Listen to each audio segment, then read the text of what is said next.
Olá, estamos aqui para falar um pouquinho da arte, das artes visuais, no final dos anos 60 até hoje, assim, de maneira rápida, breve, mas falando um pouquinho para vocês terem um panorama geral, que eu acho que é bem importante para vocês estudarem, se localizarem e entenderem um pouquinho esses processos e ajudarem no estudo de vocês do Enem.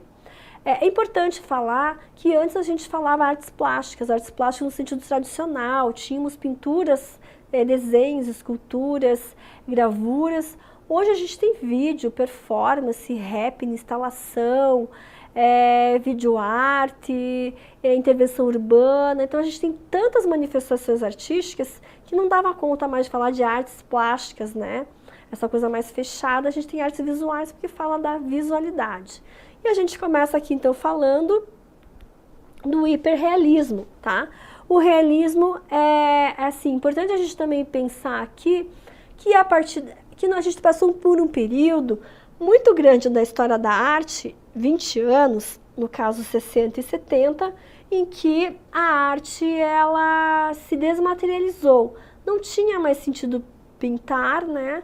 E até assim, na década de 60 eles falavam até livros escritos por grandes críticos de arte que a pintura tinha morrido. Não tinha mais sentido pintar porque tudo já foi pintado desde lá, assim, sistematizado no Renascimento até a década de 50. O que mais o artista ia pintar se tudo já tinha sido feito na pintura, até chegarmos à abstração, por exemplo, né? Então não tinha mais sentido pintar. Então a gente tem um período, uma lacuna de 60 a 70, né, assim, grosso modo falando, historicamente falando, é claro que a gente estava pintando ainda, né? Mas assim, essa lacuna muito grande aí, de que a pintura tinha morrido, e a gente tem vários trabalhos que não usavam desse recurso de pintura, por isso que performances, vídeos, instalações, happenings. E a gente tem uma retomada muito forte já nesse período da contemporaneidade, mas principalmente década de 80, uma retomada, um renascimento, um ressurgimento da pintura, e ela assume força total de maneira diferenciada, claro, com outros pressupostos. E a gente tem então aqui o hiperrealismo, tá?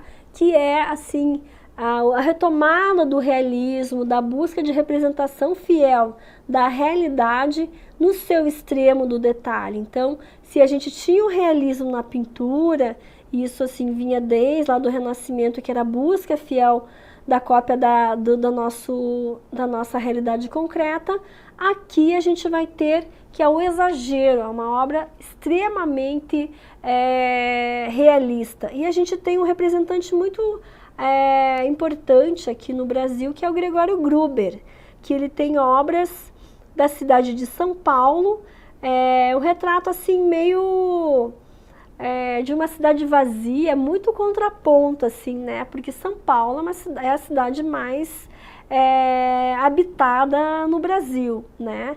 E aqui ele desenha, ele retrata, pinta a cidade de São Paulo. Ele também faz desenhos, tá? Por isso que eu falei desenhos, mas são pinturas também.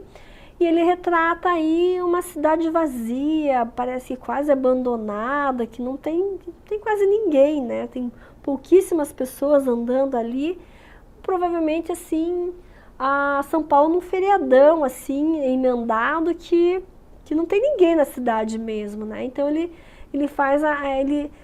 busca aí se concentrar na arquitetura da cidade de maneira fantástica, de maneira muito realista. A gente tem aqui um detalhamento, um nível de detalhamento aqui da Avenida Paulista impressionante aqui, né?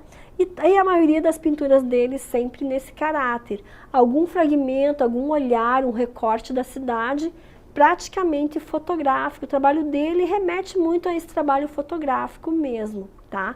E esse é o hiperrealismo, então. A arte a partir da década de 80, retomada, mas assim valorizando uma pintura primorosa, super realista, assim, detalhando, uma pintura praticamente fotográfica. Temos aqui também a arte urbana. Assim, não dá para considerar exatamente o Cristo e a mulher dele como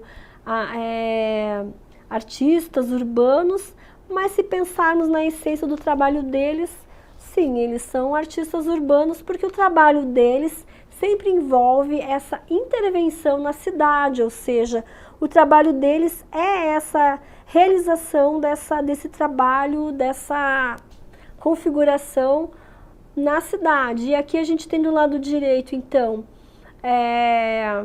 eles fazem um esboço de um projeto do que eles vão realizar e depois eles efetivam. Então aqui a gente tem a obra no desenho e depois a gente tem aqui essa interferência. Eles literalmente, eles escolhem um espaço público grandioso e eles embrulham literalmente com tecido. Estão vendo aqui, pessoal? São tecidos nos quais esses tecidos envolvem uma estrutura, eles escondem a estrutura e depois eles amarram aqui, tá?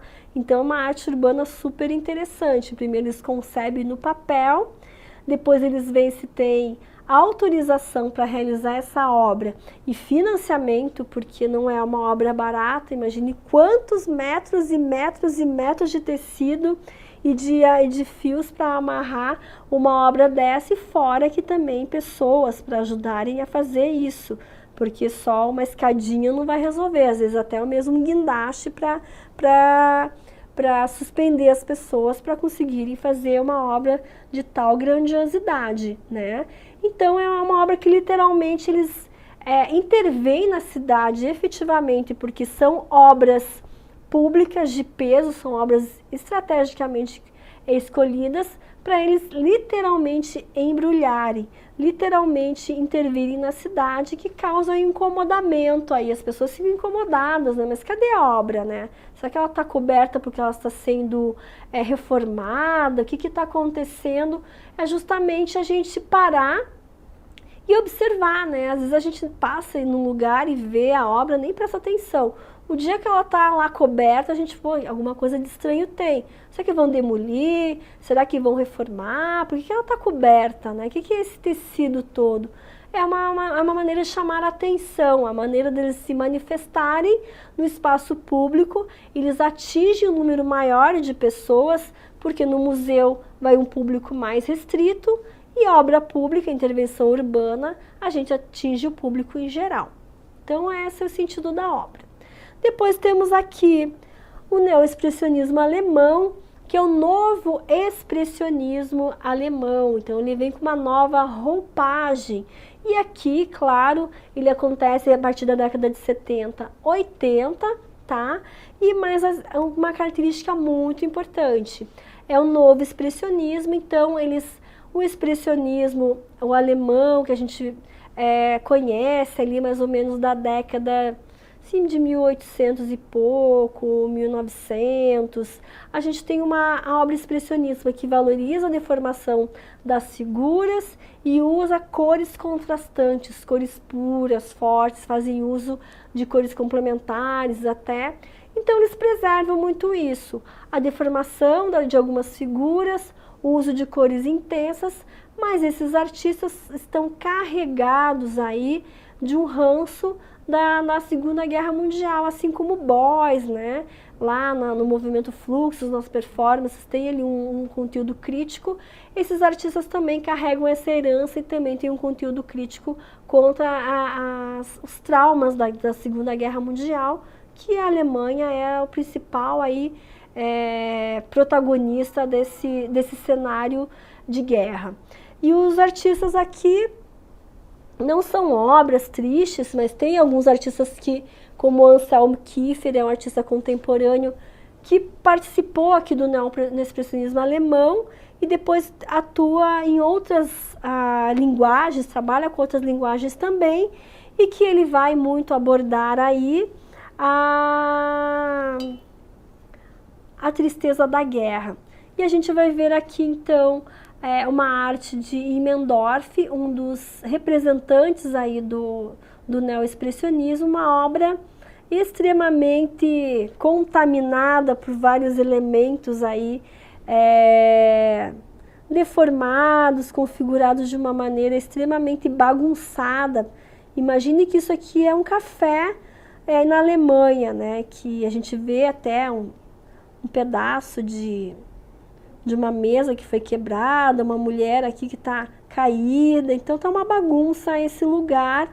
Ele vai fazer isso remetendo, fazendo uma alusão, deformação um pouco lá do expressionismo alemão, fala um pouquinho dessa coisa da crítica da Segunda Guerra Mundial também, dessa coisa da destruição também.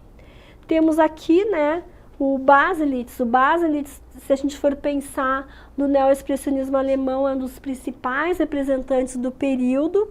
E essa obra eu não coloquei o slide de ponta cabeça não, vocês podem estar pensando, nossa, mas a professora colocou o slide de ponta cabeça, as pessoas estão invertidas. Não, ele intencionalmente produzia as obras e invertia intencionalmente para que o espectador tivesse uma experiência diferente, ver as figuras sobre um outro viés, sobre um outro ângulo. Era uma brincadeira que ele fazia. E o neoexpressionismo, então, estava impregnado com as memórias da guerra, as marcas deixadas do nazismo, e eles buscavam aí criticar essa busca dessa identidade nacional, ou seja, a raça ariana, que o Hitler tanto empregava, né, e que causou toda a tristeza da guerra. Então, o neoexpressionismo alemão, ele é o novo expressionismo que já aconteceu na Alemanha, lá no início do século XX, tá? Aqui a gente está falando década de 70, 80, ela tem o impacto da Segunda Guerra Mundial, então ela sofre com esses ranços, com essas cicatrizes deixadas aí no país, nas pessoas, no povo, né? Os artistas são esse filtro que vão se expressar criticando tudo isso. E tem esse caráter de deformação da figura e uso de cores fortes e cores intensas, como era lá no expressionismo herdeiro, nos seus progenitores principais do expressionismo. E a gente vai ter aqui o neopop, vimos em outros momentos a pop art, então a nova pop a pop art acontece na década de 60, a nova pop acontece já nos anos 2000, a pop art é contemporânea e a nova pop, a new pop, também é contemporânea, e eles usam do mesmo material, que é o humor, a provocação, a ironia, tá? Só que em contextos diferentes. Uma é contemporânea, mas ela inaugura o período contemporâneo na década de 60, e depois de 40 anos, nos anos 2000 e pouco até hoje, a gente tem obras neopop que vão, assim, retomar algumas questões da ironia, da crítica, da brincadeira. Esse trabalho aqui do Jeff Koons é um dos representantes desse momento, que ele cria esse boneco inflável, gigante, preenchido com hélio, e que ele sobrevoa a cidade. É um humor provocativo, lúdico, até essa coisa muito infantil, ele retoma personagens infantis, mas às vezes ele dá um caráter mais erotizado também para os bonecos, então tem uma coisa mais crítica, perversa até no trabalho dele em alguns momentos.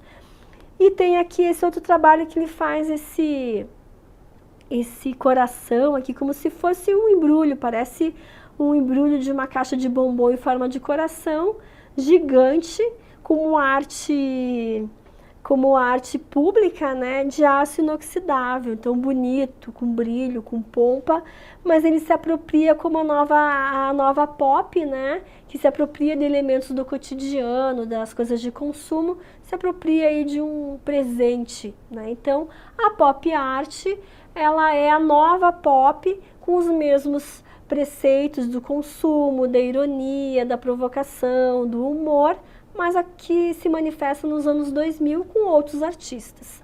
E temos por último aqui a web art, a arte e tecnologia, que é essencialmente do século XXI, que é o do nosso tempo, do que a gente está vivendo hoje. Já não conseguimos mais viver sem internet, sem o mundo virtual, a gente já é dependente, a gente até arquiva a nossa vida nas nuvens, né? Então não tem como a gente se desvincular e não tem como a arte, que faz parte da cultura e da sociedade, se desvincular da tecnologia.